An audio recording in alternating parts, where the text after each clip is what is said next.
love to hand it over to you. I'd love to hand it over to you, Luke, to yeah, talk a little bit about that. Awesome. Thank you so much for the introduction. It is wonderful to virtually meet you all. I am super excited to be here. Let me see if I can share my screen. Let's see.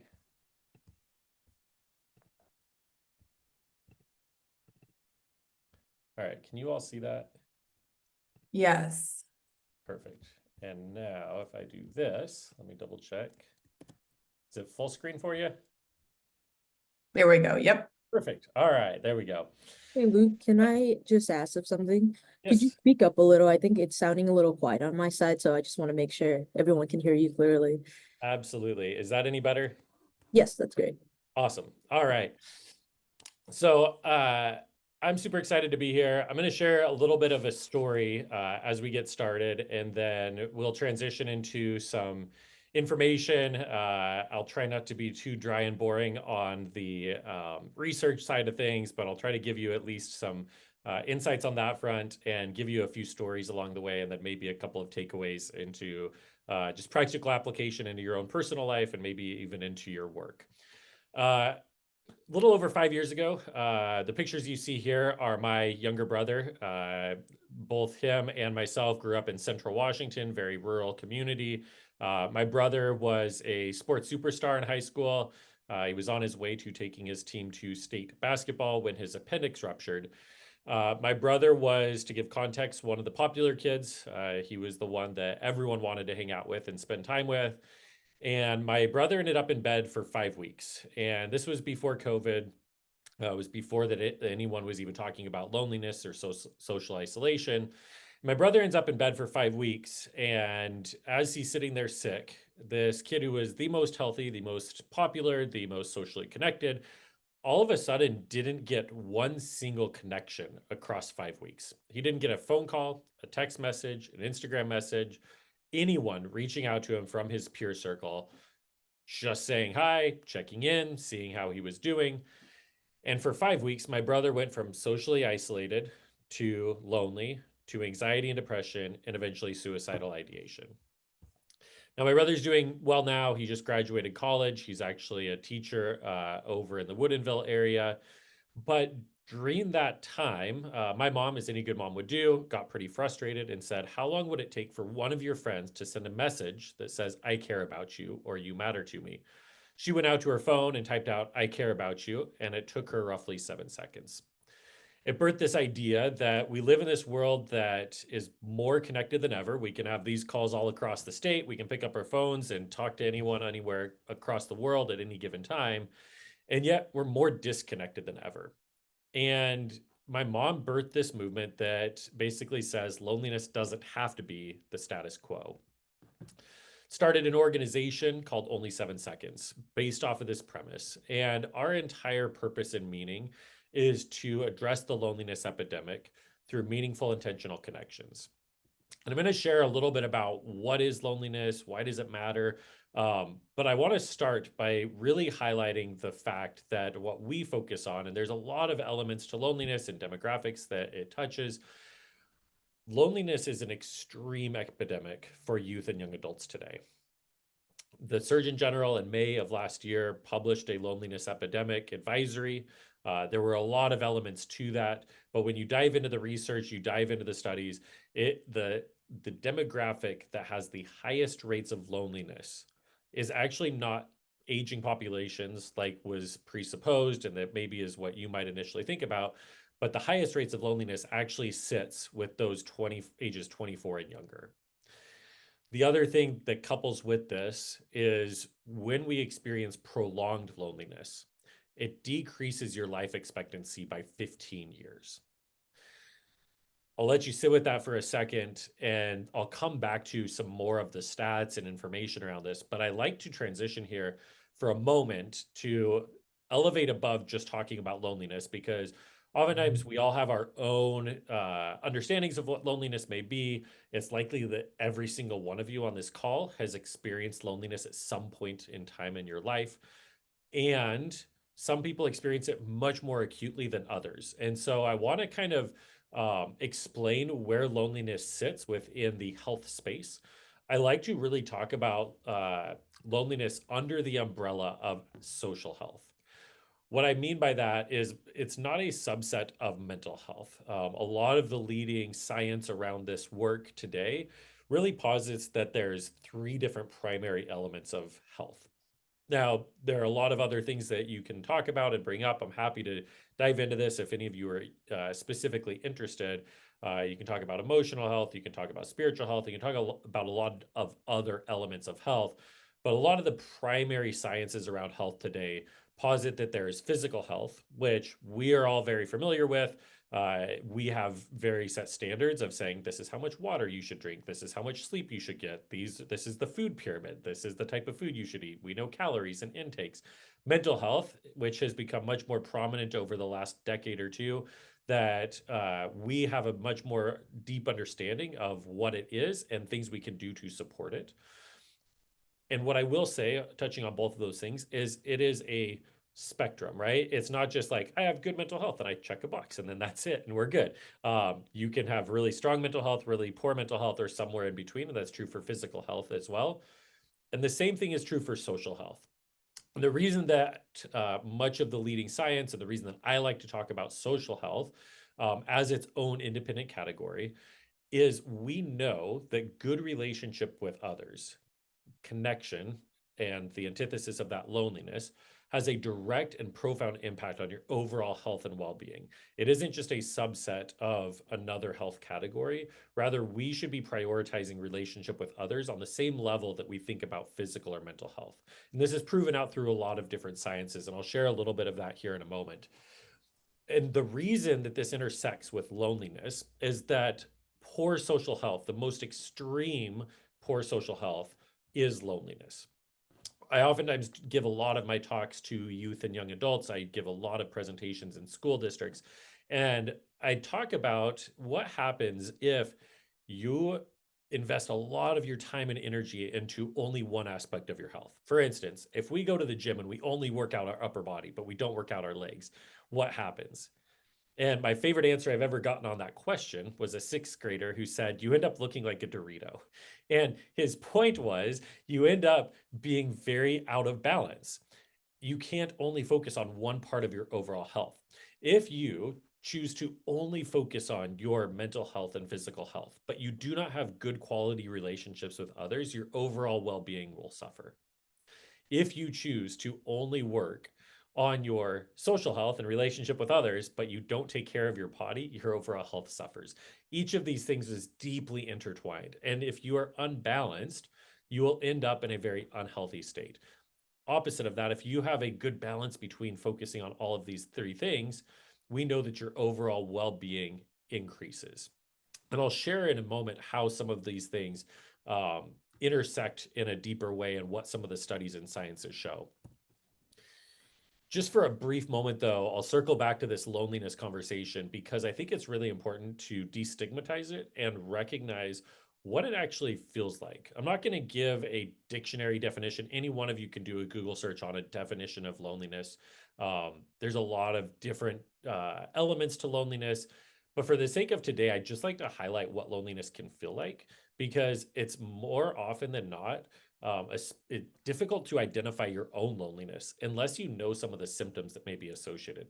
I'll give an example of this. When I talk to a lot of kids, they will, after I talk and I explain what some of these things feel like or what it may look like, I've had many come up to me afterwards and say, I thought I was feeling depressed. I was experiencing this, but I realize now that what I really have been feeling is this loneliness. And what I mean by that is things like feeling left out or stuck on the outside, struggling to feel like you belong to a group or community, rarely feeling close to the people in your life, or any of the other things that I have up here on the screen. These are all elements of what loneliness may feel like. You may have heard all of this now and you're questioning, okay, you mentioned that it has a profound impact on your overall health and well-being, but what does that actually mean? What does that really look like? There's a lot of really profound studies that have come out over the last 5 to 6 years. A couple of them being this. Prolonged loneliness. i.e., lack of good relationship with others, reduces your life expectancy by 15 years. If we put that another way, it's the equivalent of smoking 15 cigarettes a day. Think about this in the profession that you work in, the different fields that you may be in, the different communities that you're involved in. You know this kind of at a human level, that if you are returning to society after incarceration, but you don't have a good community that you land with, you are much more likely to end up back incarcerated again, right? We know that when you have good connections and relationships, your overall well-being increases. For example, you respond better to cancer treatments if you have good relationship in a community that's supporting you. There is science that shows that things like heart disease, arthritis, diabetes, dementia all increase when you have loneliness existent in your life. On the flip side of that, those are some physical health things. On the mental health side of things, the number one predictive factor of mass school shootings is loneliness and isolation. One of the highest predictive factors for depression, anxiety, and suicidal ideation is loneliness and isolation. We know that oftentimes the precursor to these types of experiences is actually loneliness as the driving cause and root force behind a lot of them, not the other way around, which was kind of the expectation a decade or two ago. So when we first started diving into Only 7 Seconds, what can we be doing about this? How do we start to address some of the major mental health challenges that youth are experiencing in America today? And we talked about how do we get further upstream? And one of the first things that we really started to discover is that meaningful, intentional connection and addressing loneliness will have a downriver effect on a lot of the challenges that youth and young adults are facing today. The last thing that I'll just highlight here, and then I promise we're going to elevate out of some of the research and some of the maybe depressing type of things, because there is a lot of hope and really good things that are being done and that can be done, and the solutions don't have to always be difficult. But I'll just highlight this here for a moment. It's nearly 8 out of 10 Gen Zers report feeling lonely on a regular basis. That's a national study that is all across the US. What I will highlight here is we do a lot of surveys in school districts in Washington State, and we are actually finding it's 20% of high schoolers, 20% mark 10 out of 10. I feel lonely every waking minute of my day right now. 20% saying I feel lonely every waking minute of my day. And we know, again, that has a direct tie to overall health and well-being. The more lonely you feel at school, the less productive you are on your school. The less connected you feel at school, the less engaged you are in your work and your studies, in your sports, and all other aspects of your life. Beyond that, it's over 50% that feel lonely on a regular basis in the schools that we're studying. This is a national study. It reports higher than that, but especially that 20%, 10 out of 10, I feel lonely every waking minute, has a profound impact on everything that kids are facing today. All right, I promised that I was going to get out of the depressing stuff because there's good news too. A lot of the solution to this, we can really overcomplicate things.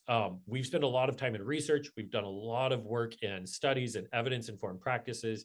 We're continuing to develop out a lot of different pieces of programming, and I'll share some of the stuff that we do. But at a very human basic level, the solutions don't always have to be complicated.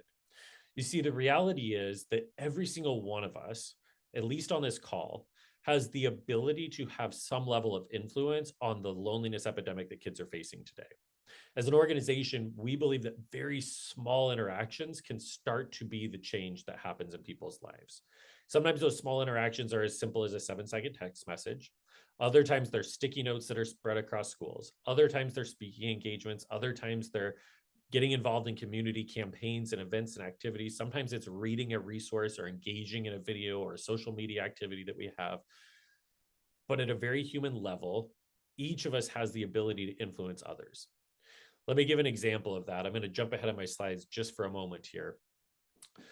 We do a lot of different work, and I'll share some of the different things that we do and give some examples of how you might be able to engage with our work. But I want to give an example of how this kind of process of loneliness, connection, and some very simple things at a human level can have a deep transformative impact on someone's life. I've been working very closely with a school district here in Central Washington State for a couple of years now. There's a teacher, Mr. Smith, that had been engaging with some of our work. He had been to an assembly that I had given. We have a curriculum that is used in a lot of school district, and he had been doing some of that. But at a personal level, he was using the premise of this idea that he has 7 seconds a day that he can reach out to someone that he cares about and just check in on them. One of those days, he reached out in the morning to a student of his, sent a text message that said, "Hey, just wanted you to know I'm thinking about you. You matter to me. Hope you're doing well. Excited to see you in class today." He did not know that that morning, this student had written a letter to his parents saying, "Today's going to be my last day." Now, that text message did not solve all of this kid's problems. But that kid in that moment was headed off to do something permanent. And he felt like a teacher cared about him for just a moment, enough that the kid responded and said, "Hey, I'm really struggling." And it started a process that ended up getting the kid the help that he needed. Now, it did not solve all of the problems, but the kid in that moment feeling like someone cared about him enough that morning to reach out to him just was a little bit of a shift in his mindset that then engaged in a connection that led to some solutions. Now, again, the intention of our work is not to have that kind of impact all of the time, but it is to say this teacher doesn't have QPR training, isn't certified in suicide prevention. He was just being a kind human to the people in his life that he cared about and the community around him, and took a few small seconds, and it changed the life of someone that is alive today because of those couple of seconds. Now, I'll dive into some of the work that we do, but I like to highlight that because the reality is every single one of us has the ability to hang up this call in between our meetings, when you run to the bathroom afterwards, to just send off a 7-second message. When you drive home today, call up a friend and say, "Hey, I've only got 5 minutes on the road right now, but I just wanted you to know I'm thinking about you." Because it may save someone's life. That may be the depth of impact. But in addition to that, just how impactful is it when you have someone reach out to you and you know that you're being thought of? When you feel like someone cares about you, it changes just your day. It changes how you feel that day. It changes these brain science things that are people way smarter than me have figured out, that how it fires off endorphins and starts to actually affect how you perceive your self-worth.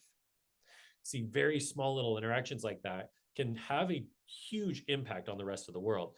And what I like to share with kids around this is the world doesn't change. This loneliness epidemic, the challenges that we face don't change by one person doing one big grand act. It's one little action at a time in our own communities and the people we are around. I'll circle back here to just some of the work that we do as an organization. Over the last 5 years, we have done a lot of pieces on what I broadly categorize as an awareness campaign. It's taking this premise and idea and doing activities in all different types of communities, whether it's speaking engagements, whether it's the 7th of every month doing some sort of community-based activities where we're really trying to inspire meaningful connection. Sometimes that's after hours things where you get together and have meaningful conversations around a piece of our work or resources. In other cases, it's taking sticky notes and spreading them all around the school or the community that you're in. Sometimes it is engaging with your local aging and disability populations by painting pots with inspiring messages on them. So a lot of different community-based activities that plenty of organizations and people are doing anyway, that just we take a little bit further to say, while you're doing these things, here are some things that you can make those connections even more meaningful. After we've kind of grown through this awareness phase, we've transitioned into developing a lot of resources that are used throughout school districts in the form of an SEL curriculum.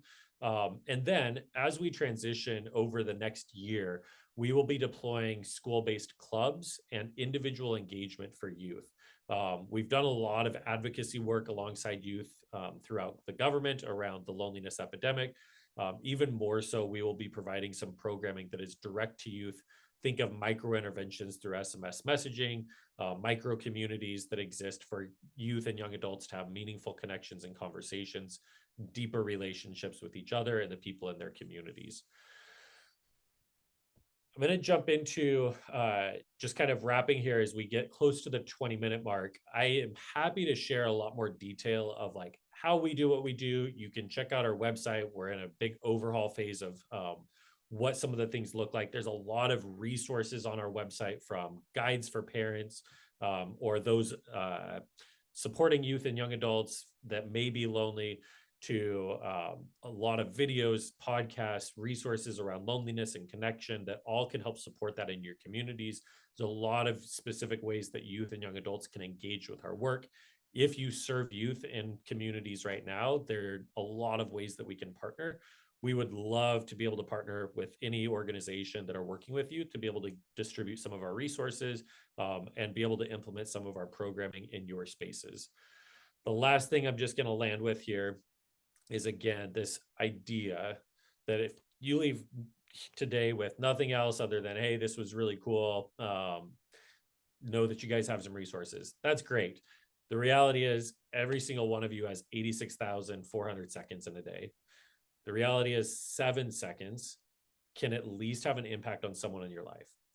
And that impact, sure, it can be life-saving, but it can also just help someone's day be a little bit better. I will highlight here, the Surgeon General himself was asked, what's the one thing that anyone can do to have an impact on the loneliness epidemic? And the thing he recommended was actually something that takes less than 7 seconds. It was smile at a stranger. And the reality is, even something as small as that can start to have an impact on the loneliness that people are facing and simply help someone through the connection that they need. I'll wrap there. I'm happy to open it up for questions.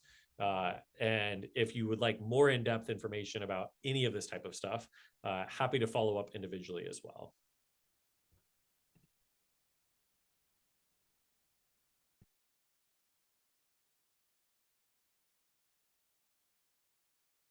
Luke, thank you so much. I can see that we have a really active chat here over in the chat box. I'm going to ask if some people want to bring your chats into comments, because we have a little bit of time for questions or comments. That way I'm not reading everybody's stuff. So if anybody wants to ask a question, I see we'd love to learn more about it. That's great. Luke, do you want to put your website in the chat as well right now while we wait? Absolutely.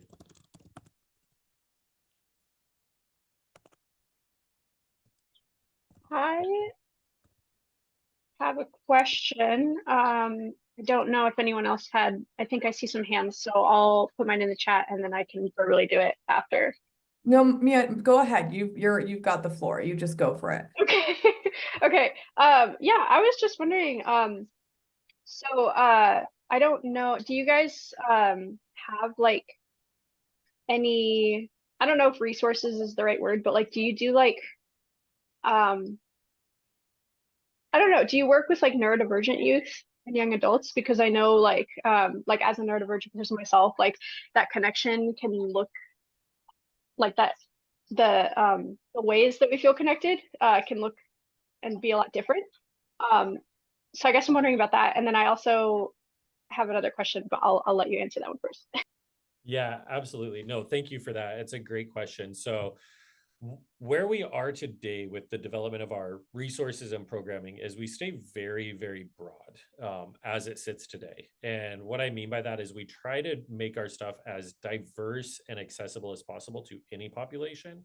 And then we're working on funding right now to create unique resources and unique information and programming to different communities and groups. So that's kind of our process right now. We're still a very small, nimble organization that's developing out a lot of new resources and trying to create those for unique communities while keeping our broad stuff as accessible and diverse for everyone and anyone to participate with, while recognizing that there are unique needs in unique communities. So we're seeking funding for some of those different things to be able to really create them in those unique ways. Yeah, no, that makes so much sense. Thank you for like clarifying on that. I think that's really cool. And then my other question was, what about people in like, so like I'll give an example for like the community that I live, it's pretty small, very rural. I'm obviously a youth, but most of the population that lives here is like way older. So like there's definitely like that age gap, which I'm not saying like it's impossible for like there to be connection there, obviously. Because I do have some great relationships with some like people that are older than me. But like I feel like there's also, at least in the town I live, there's also like some, I guess, mindsets that are a lot different than mine. And so while there could still be like that surface level, like, yeah, like smiling at a stranger, you know, like, how are you sort of thing, like, at least for me, I don't know if this is because I'm neurodivergent or if it's, I don't know. But at least for me, like, I still don't feel that connection because I know it's not genuine. I know we're not like actually compatible to like have deeper relationship. And so I guess I'm just wondering like if your organization like works with that type of scenario at all, if that makes sense. Yeah, no, it absolutely does. And I am so grateful that you bring it up. I recognize that in a 20-minute presentation, there are a lot of nuances to this entire topic. I will highlight that. What I will say is that the way that we really are trying to design our work is that there are a number of skill sets that go into the building of meaningful connection with others. Some of those skill sets are things like empathy. We specifically design our curriculum, a lot of the resources, we share a lot of stories. If you get on our website, there's a whole new series of video stories of people's life experiences that we share. And the reason we do that is so that we develop the skill set of empathy so that you can start to have better connections, better understanding for what other people go through. Recognizing that some people are always going to be more closed-minded to that level of meaningful relationship. There's always going, like, I hate to say that there's always going to be that, but that there is that component that we have to consider. What we are trying to do is start to open the door for that, though, to take someone from maybe 1 to 2 on that process, or from 5 to 6, but not everyone's going to be at 9 ready to go to a 10 and fully in depth with connection at a super deep level. But if we could start to kind of inch our way through that process, it should, in theory, start to build that, so that maybe it isn't even for tomorrow or next week, but maybe in the next 10 years, we get to a point where those connections are deeper, they are more meaningful, but it takes a process. And I totally recognize that. I don't know if that fully answers your question, but that's kind of the theory behind that. Yeah, no, I think it does. Yeah, thank you. I'm gonna go ahead, and Haley, also so happy to see you here. So go, you're up next, and then I'm gonna ask Rachel to come off chat, and so happy you're here too. So go ahead and say your comment after that. So Haley and then Rachel Baxter. Hi, I'm Hallie with Sorry. Compassion Addiction Treatment. It's okay. It's okay. I answer to Haley and Hallie. No, I want to say your name correctly, Hallie. Thank you. And I'm not sure if, so I'm trying to figure out how to word this, and I'm also neurodivergent, so I could struggle at times.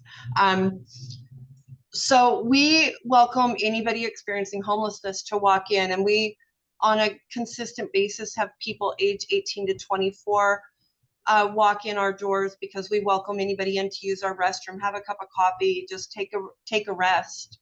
Everybody we serve is experiencing homelessness or has been recently housed.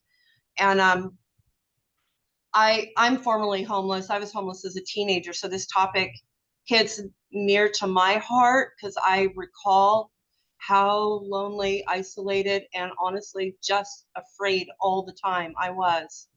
And when our young folks walk in, I feel like I just want to help, but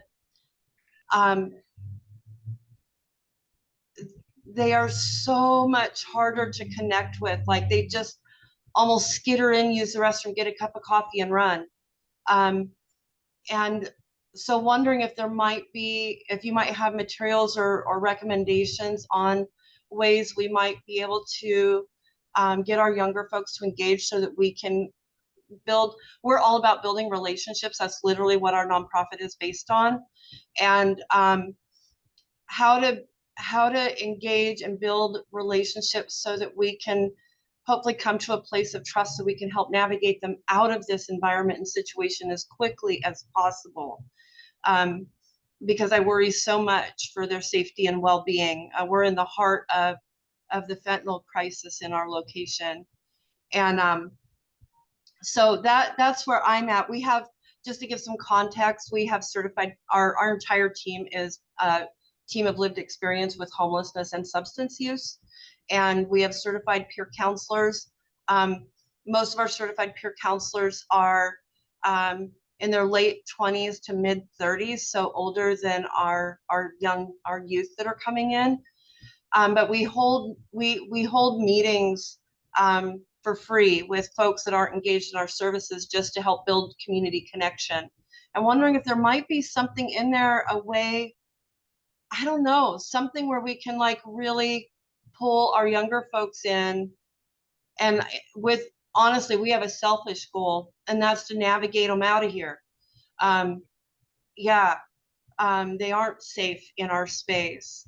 And so yeah, that's where I'm at. I don't know. I got really excited with what you're reading because it literally relates 100% to our mission, and actually relates to every single person that walks in our door. And you gave me some new language today, and I'm really grateful for that. So anyway, that's where I'm at. I don't have like a clear question.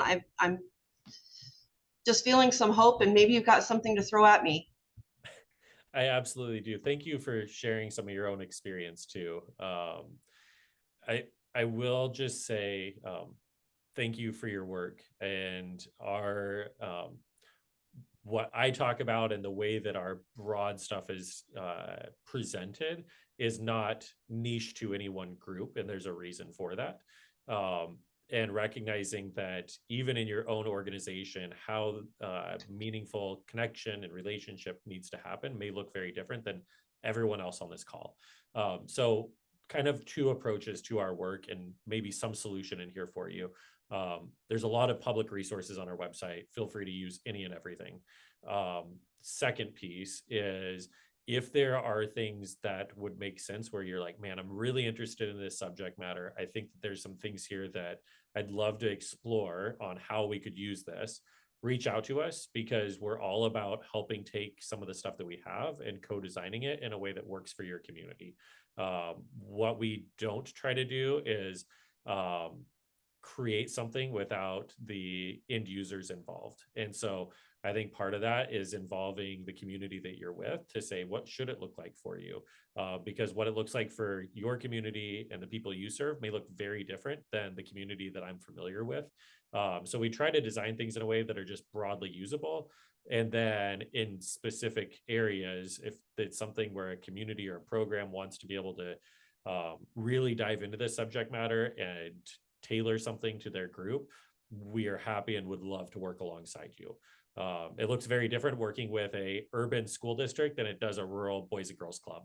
And so we kind of work along the spectrum between that to all different types of demographics. And so we try to really be cognizant of that. And that's why in the presentation too, I'm not like, here's the 2 ways that this all works and you can just take it out of the box, because it's not really designed for that. It's designed in a way of like, here's some broad resources, and then let us engage individually with you so that it's most impactful for your community. So would love if you want to shoot me an email. I did drop my email and contact information in the chat as well, and would be happy to follow up with you on a follow-up conversation from me or someone on my team too. Perfect. I'm going to jump in. Rachel, love to hear from you. And then V, I see your hands down, so I'm going to go to Jim. Hey there, Luke. So the questions that I have are more of like an exploratory kind of conversation, really thinking about the current data that you shared regarding loneliness among 24 and younger, and thinking how that would compare, how you think that would compare to youth homelessness, especially within rural communities.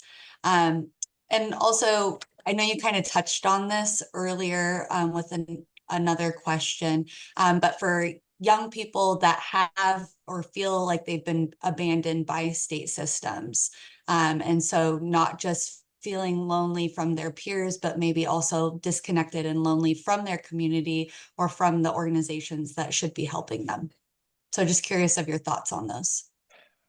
I will thank you for the question. I don't have a good answer for you.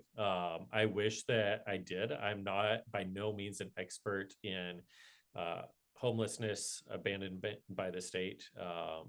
I have not seen a lot of data, broadly speaking, even around loneliness connection. There is not a lot of data, both statewide and all the way to internationally. So it's really hard for me to speak to that from an educated answer, and I'd hate to give you something. What I would posit is that I would expect that there are likely much more heightened rates of loneliness among youth that are homeless. I imagine that there's a lot of ties to it. I just can't speak to it from an educated standpoint because I haven't seen any data that's actually even been researched around it. Even on our end, internationally, we're kind of pioneering what measurements should even be used when talking about youth loneliness. How are we capturing that data? Because it really doesn't exist. And so we're even in the process of designing the right measurements, because just asking a youth, do you feel lonely, oftentimes isn't getting you the information that you need, because it's probably not the right way to measure that. So that's not the answer you're probably looking for. I would be fascinated to dive into the conversation with you more, if you had thoughts around it and how we could even capture that. And if that's something that a space that you work in on capturing data and information, would love to talk to you about it. I wish I had a better answer for you. That's great. Jim, thank you for that. I also appreciate your honest answer. I just want to say that. I appreciate that. And then I'm going to go to Jim, and then I see a couple other people in the chat that I'll bring out, and then we'll oh, Scott's going to be here too. We're going to keep going. We have a little bit of time. Yeah. Let's just keep it going. So Jim, you're up next. Yeah, this is so important. Thank you, Luke, for joining us today. And I do want to say a couple things. One, there is unfortunately not a lot of research on this with this population because they're invisible. And it's hard to get the attention of the macro funders and the macro institutions to really say this group of young people is equally important as those who are at the local high achieving high school, private high school. Yep. A couple things I do want to say, and particularly I think, thank you, Sarah, for setting this up. I think it's timely given the holiday season is approaching us. I do some work with several organizations, so I am going to take a few minutes to add to the conversation and then others can respond. But I think one thing I want to say is there is a difference between broken trust and loneliness. Now, we all can experience both of those, but I want to just make room for a lot of the young people I've been honored to work with and support who experience homelessness, multiple foster homes, system failures, systems and people who abandoned them. They often are, they have a lot of trust issues and they've earned that. But they also may have some pretty profound relationships with other survivors, other, chosen family is what we often call that. And they often have more resiliency and coping skills, quite frankly, than some of the very middle class, upper middle class, protected young people that I know and work with.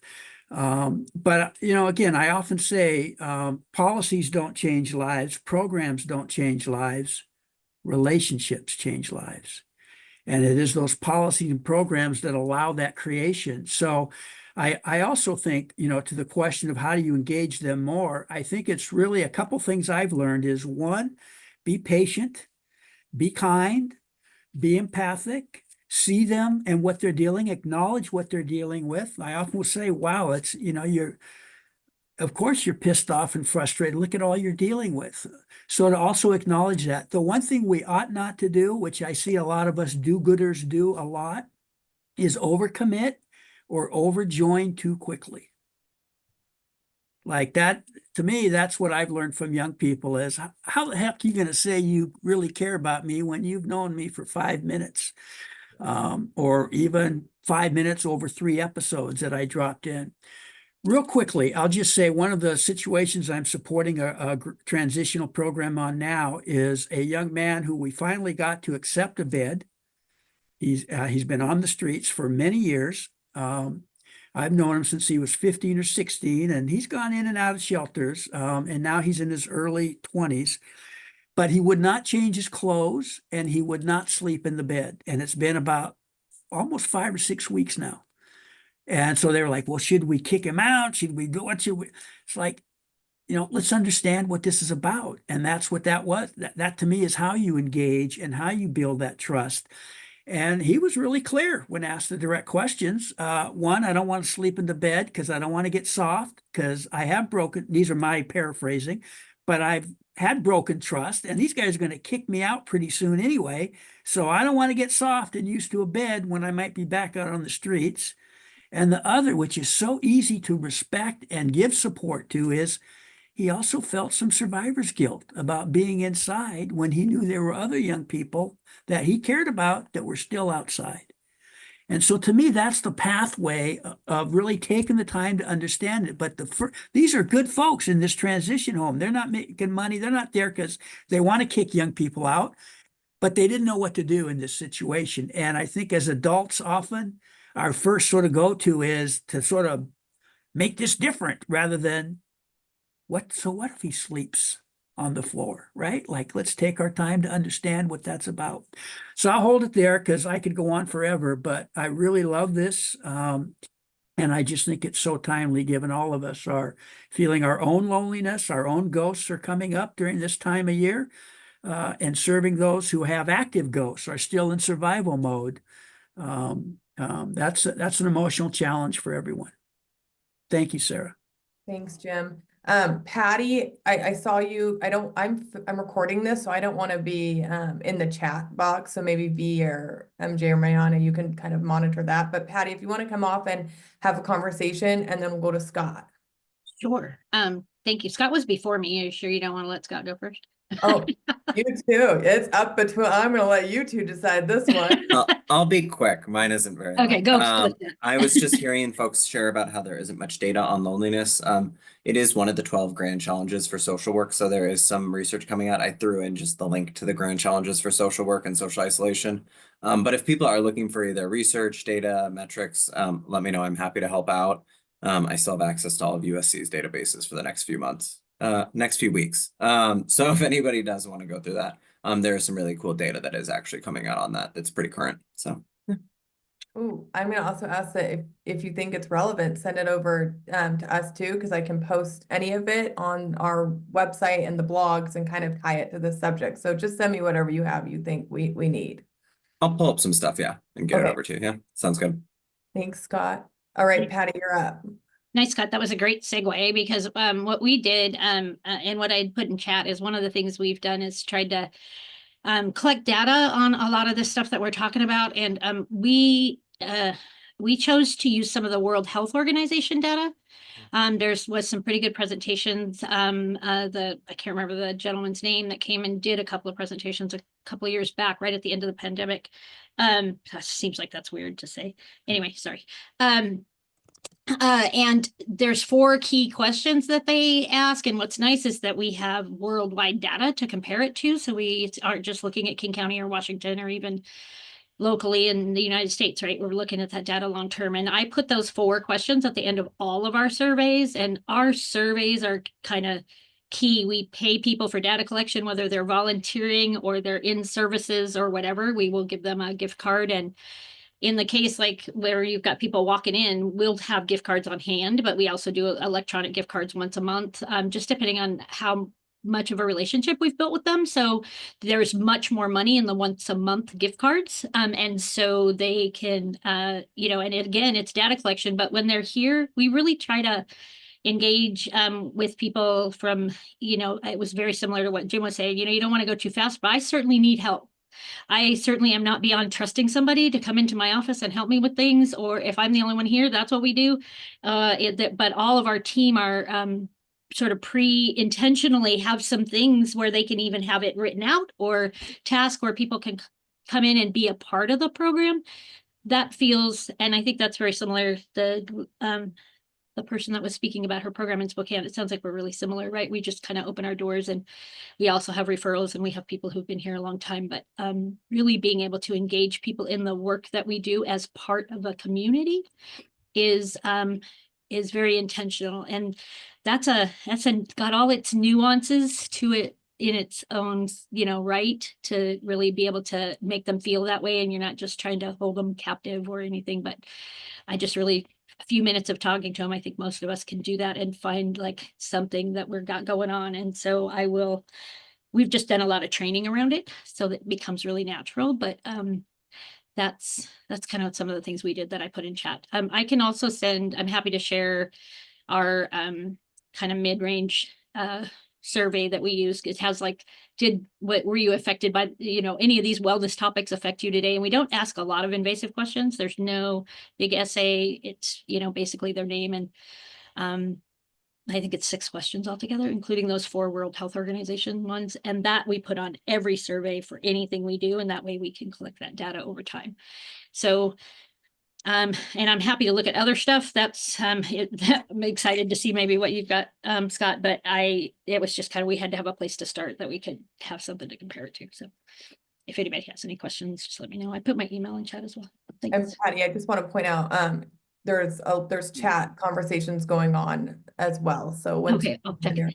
and I Thank love all the discussion, and this is why this coalition exists, right? Is resource sharing. How do we strengthen our collective system? So I want to thank everyone for all of the questions and comments, and community building. And Luke, I love what you're doing. You know this, like the couple conversations I've had, and then this presentation.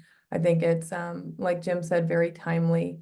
So I really want to thank you. And then are there any other questions? I want to make sure we leave room for any burning questions before I pass the meeting back to some of my other colleagues. Yeah, Sahara and Josh wrote something in the comments. Would you like to come off and ask your question? Perfect. Or if you want to read it, V, however they want to do that. Yeah, for sure. I'll give you like 3 seconds if. Okay, I got you. So they asked, how can people help advocate with your group? Yeah, great question. Be on the lookout if you're interested. We have a lot of things rolling out next year. If you sign up on our website right now for our email list, literally on like front and center, sign up for our email list. We have very direct ways that you can be engaged with us next year. That'll be very clear. And then at a deeper level, if you have like specific needs for your community that you serve, schedule a meeting with me and my team, and we would love to develop something out with you, because it really is something that needs to, there's some broad things that you can do, but we also want to make sure that what we do is designed and developed for the community you serve. So kind of twofold, reach out to us and also sign up for our newsletter, because there's going to be some broad ways that you can engage next year and participate with our work. I want to also just circle back really quickly to the research side of things. There's a lot that can be unpacked there. I could literally spend like days talking to you all about the research and like what you're capturing and what measurements to use. We have a scientific advisory board. We work closely with some of the largest international organizations. We've talked and worked with World Health Organization. If you are looking at any point for design measurements or what questions to be asking youth and young adults, specifically related to this topic, we've been pioneering kind of what that looks like. We're working with a number of different research institutions and universities around it. So if you're interested in that stuff, also feel free to shoot me a message, because I'd be happy to share where we're at and the insights we do have. And if you want to help us with application of research stuff, we're continuing to look for different groups and communities to be able to gather some data from, and we're constantly building out research projects around this work so that we can support the communities that need this the most as well. Great. Again, Luke, thank you so much. And I'll be in contact with you because I'm going to ask you for your slides and some of this other information that you've given us so I can report that out. Awesome. And I'll drop my chat or email in the chat one more time for everyone as well. Perfect. All right, V, you're up. Yeah, it doesn't look like anyone else is in the chat. Luke, thanks for your time again. And yeah, so now we reach the point where we're going to take a wellness break. Please feel free to use the bathroom, stretch, do whatever you can to recuperate, and please join us back in 5 minutes. Great. So And that's, yeah. be Yeah, so sorry to so- interrupt. I just want to say one thing, and I should have said that before you went, so I'm sorry. But good. Jim and I have switched up the agenda a little bit. So for those of you who are housing providers or interested in learning more about by Arthur, the housing programs, don't jump off. So I just want to say some of that before B sends us back on break to tell us what time. So sorry about that, B. No, it's all good. That's really important. So yeah. Actually, let's meet back at 2:04 because Perfect. we're in the 58. So yeah, we'll see y'all soon.